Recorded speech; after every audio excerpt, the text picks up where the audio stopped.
Yang kedua, Bu Menteri Keuangan, kami terus terang sangat mengkhawatirkan tentang posisi hutang kita. Hutang kita sudah mungkin hampir menyentuh angka lebih dari 6.500 triliun, 40% lebih dari PDB, dan diperkirakan dengan keadaannya begini-begini saja, hutang kita pada akhir periode kita ini, periodisasi DPR RI ini, termasuk juga dengan Bu Menteri Keuangan, mungkin akan tembus di angka 10.000 triliun. Ini tentu akan menjadi warisannya sangat berat bagi pemerintah berikutnya. Ya tentu pilihan berhutang ini bukan pilihan yang mudah, karena memang di tengah situasi kondisi COVID ini sulit bagi kita untuk meningkatkan penerimaan negara, sementara kita harus menjadikan APBN ini sebagai salah satu instrumen utama untuk tetap bisa menggerakkan ekonomi kita. Tetapi kami melihat bahwa pemerintah belum cukup efektif untuk memanfaatkan hutang ini. Pertama, kita lihat angka silpa kita itu sangat besar, 230 sekian triliun. Bahkan kalau kita jumlahkan dengan SAL itu sudah 388 triliun. Ya. Jadi ini sangat-sangat besar. Sementara seharusnya uang itu kita gerakkan untuk menggerakkan ekonomi, untuk menanggulangi COVID, tetapi pada akhirnya 2020 menjadi SAL. Harapan kami 2021 tidak sebesar ini lagi SAL kita.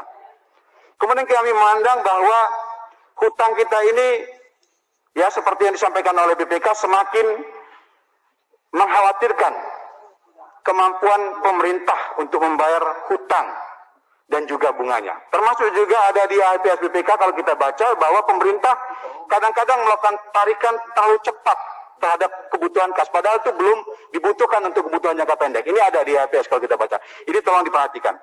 Kemudian catatan kami berikutnya terkait hutang ini adalah ternyata hutang-hutang kita ini kalau dibandingkan dengan negara-negara ASEAN maupun Asia itu termasuk mahal ya.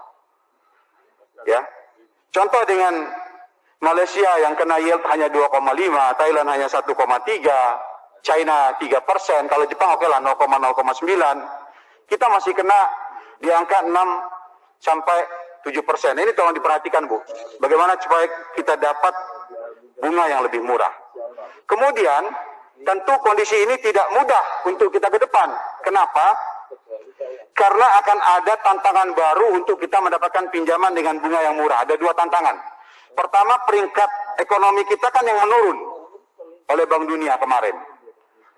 Peringkat ini tentu akan berpengaruh pada tingkat kepercayaan investor. Nggak mudah lagi kita bernegosiasi. Pada saat kita peringkat dari negara menengah menuju ke atas saja kita kena 6%. Bagaimana sekarang kita dari negara katakanlah menengah dikatakan menuju ke bawah, tentu akan berat untuk kita negosiasi utang. Yang kedua, kita tahu bahwa dengan semakin banyaknya divaksin, ekonomi dunia akan semakin membaik kelihatannya, ya. Capital outflow akan terjadi. Nah, ini juga akan menjadi salah satu penyebab bunga hutang ini akan menjadi tinggi.